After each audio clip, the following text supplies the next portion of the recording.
Elevation 242 meters. I don't know if I trust that just yet.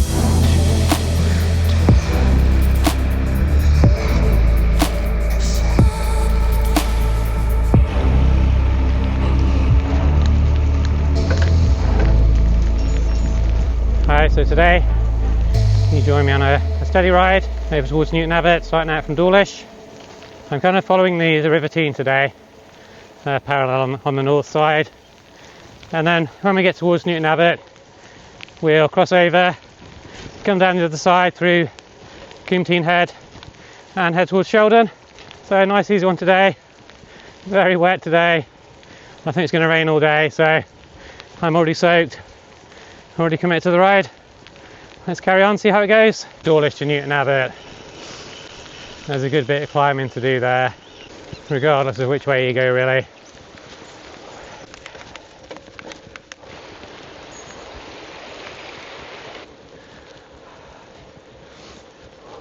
Thank you. I'm convinced the daylight, especially on an aggressive flash, demands a bit more attention.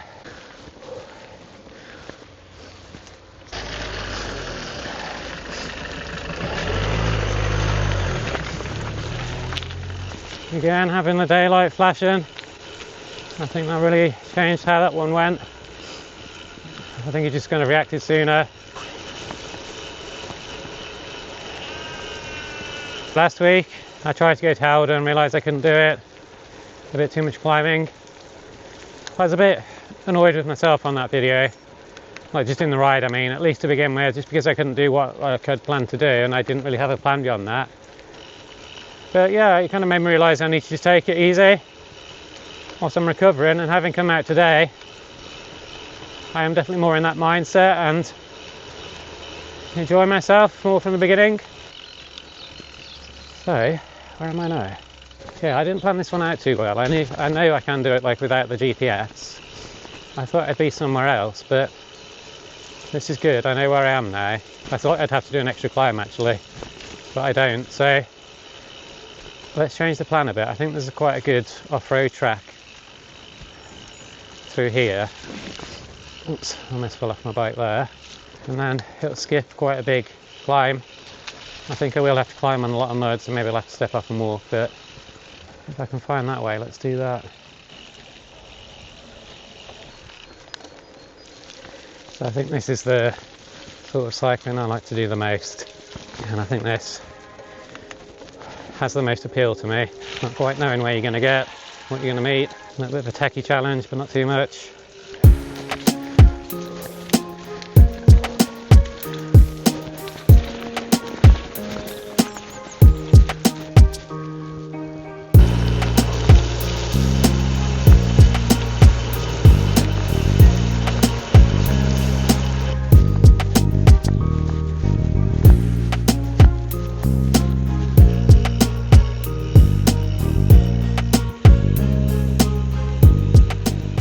So last time I came this way, it was flooded, and this big old puddle's telling me what might come ahead.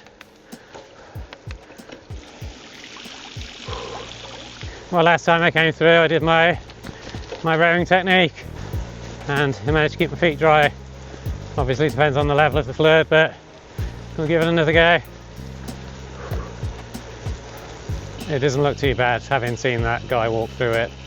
I reckon I can go steady in, keep my feet dry. We'll see. This is my rowing technique. 2 to 4, back again.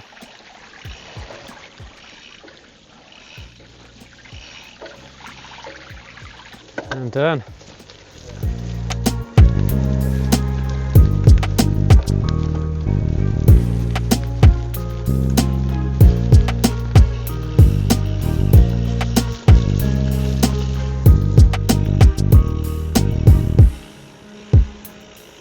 So I'm really enjoying my ride today, despite the weather. I'm just about to come into Kingsteignton and coming into a big patch of fog now.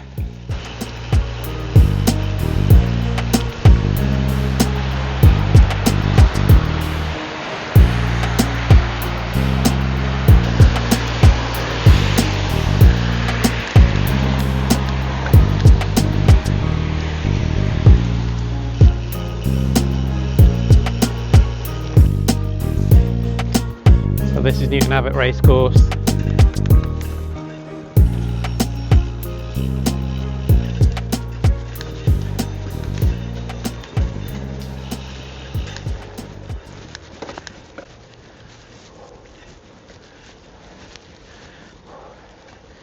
This is the River Teign, and it leads all the way down to the sea by Teignmouth and Shaldon. So we've just crossed over the River Teign, and we'll go back down to the side now. I'm going to stop in Combeinteignhead. There's a pub there, or a restaurant called Combe Cellars. That'll be right on the edge of the River Teign, so we can have a good look, see what it's like. So I've only done 120 metres elevation so far. Not bad at all, really. I think that was I have kind of gone further to avoid some climbing. I think there's a little bit more climbing on this side now, especially climbing out of Teignmouth, but yeah, I'm feeling good actually.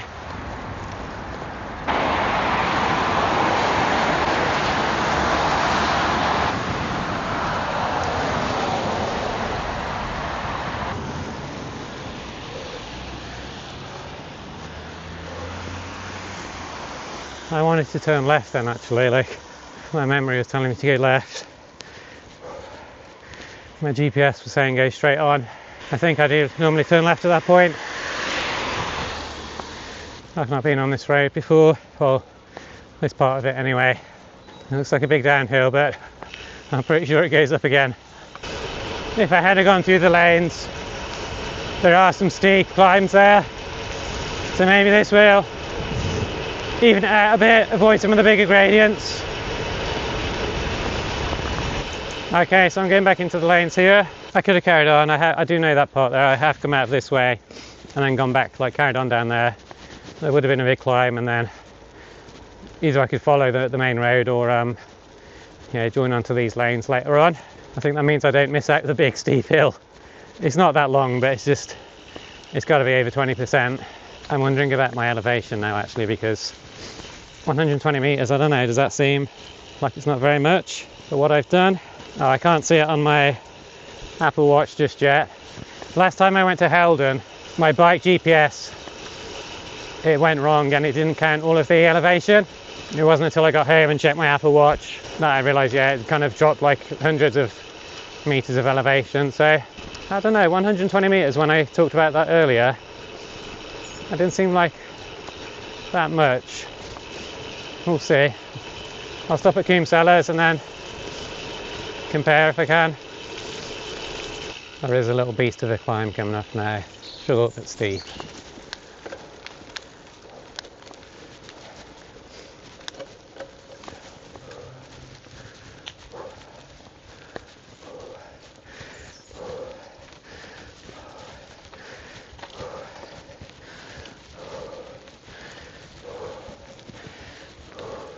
I think this is where the main road would have put me on anyway, so not much difference. Maybe I could have skipped that steep climb, but it wasn't that bad. I think I'd rather have the steep climb than the traffic.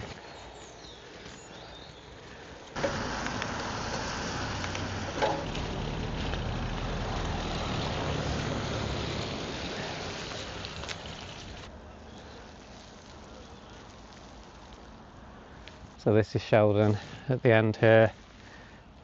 The Shaldon Bridge obviously going across the river, and then this kind of leads down towards the sea in between Teignmouth and Shaldon. So we'll cross the bridge and then climb back up out of Teignmouth and then back over to the side of the hill.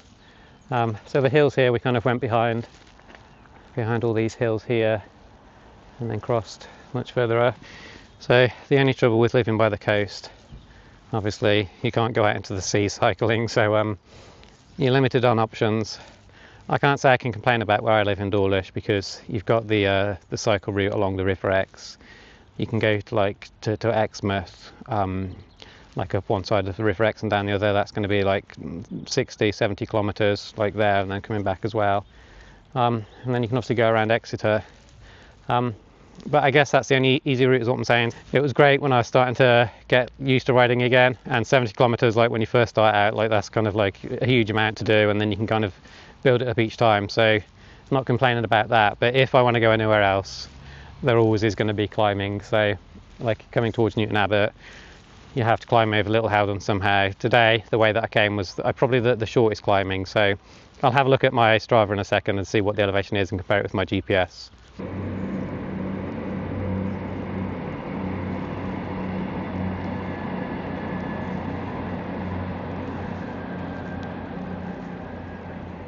The train line runs all the way along the coast here and then continues all the way past Dawlish, all the way to Exeter.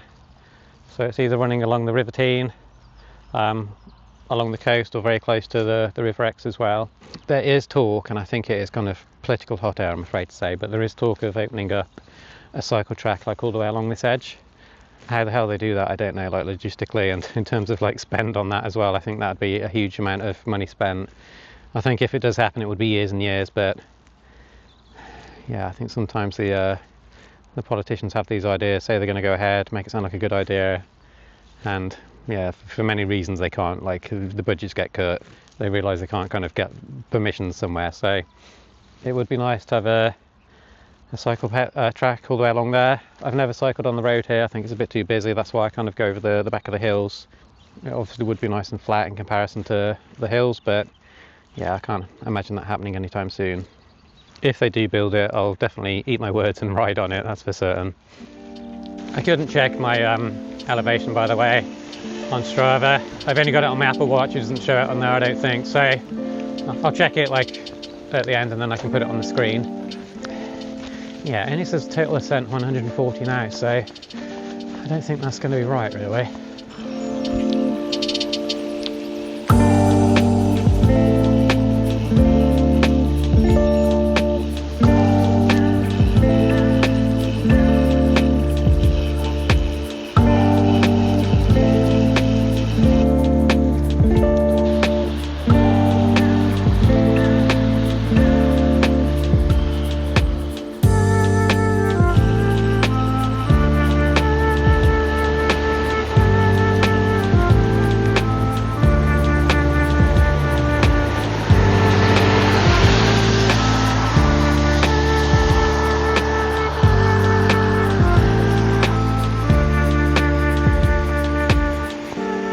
This is the Teignmouth side over here, and you can see on the Shaldon side it leads out into the sea.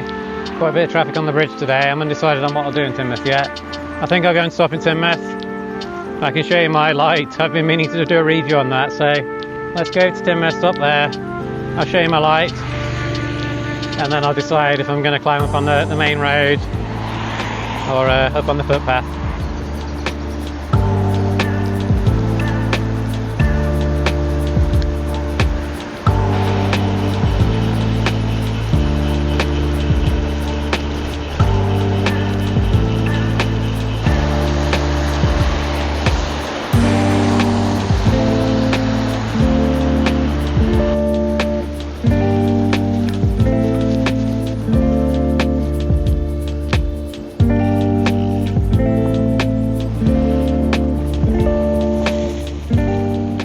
Alright, so I'm not considering this like an official review just yet. I wanted to show this torch. I have had it for a while. The reason why I don't want to consider it like an official review yet is because at this point I maybe want to give it a bit of a bad score, but it's unfair because I need to write to the company and maybe get them to resolve an issue. It's the Bookman volume 1500. It is a very expensive torch, so £130. The reason why it's so expensive is for this. It's got the twisty knob to obviously change the brightness. This is really the only reason to buy it, if you care enough to have like a twisty knob rather than like the buttons that you have to press through multiple times. And it's the reason why it's so expensive, because they've got like a patent on this. They've obviously done a lot of work. Why would you want the twisty knob? For me, because I ride a lot in the dark, and I also ride through the country lanes, I need like a very bright light and quite a raised up light.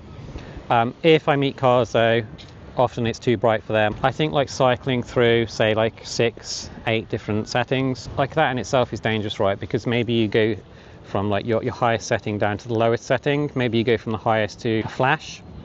You don't want to be flashing people. You also don't want the flash to go away for a brief second and leave you in the dark. So that's why like I wanted the twisty knob. I think it is safer to have it. You do have like far more control. Here I'm in my lowest setting. and then you can see I'm going up, and like I said, the light is on the side as well, just for a bit of better visibility. But onto the big negative for me. Any torch, you're going to want it to be reliable, and you're going to want to have confidence in it. I have had issues where it's not only flickered, but it has occasionally turned off, and this is why I don't want to kind of give it like my final review yet, because I think it would be unfair to the company for me to say, like, don't buy it, it's no good. I need to go and speak to them, because what I've noticed, I think it's to do with how the battery inside is touching the back, meaning there's a bit more space in there at times. I haven't had many issues with it of late, but that is an issue, and it can sort of rattle itself loose again. I'll see what they say, and then I can do another review later on. Yeah, and this is it undermounted. So I've got the undermount, and then obviously the daylight and the GPS.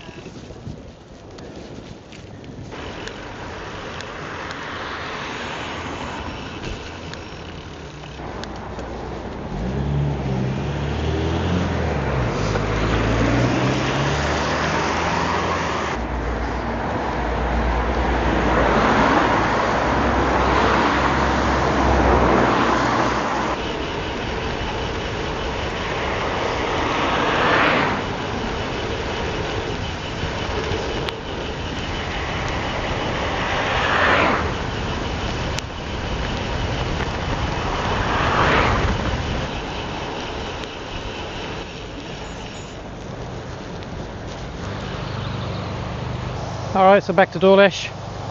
Really enjoyable ride. Did some more climbing than last week as well, so I'm getting better, and yeah, really good to set my mindset, I guess. Like, knowing that I had to take it easy today, having learnt last week, I think it really made it far more enjoyable today. According to my GPS, I've done 35 kilometers. I think that's believable. Elevation 242 meters. I don't know if I trust that just yet, so I'll put the Strava elevation on the screen, and then also the one from my bike computer. So if you've enjoyed this one, then please like and subscribe. I post a new video every week, and if you'd like to follow this activity on Strava, my nickname is Every Rider. Thank you for watching, and I'll see you next time.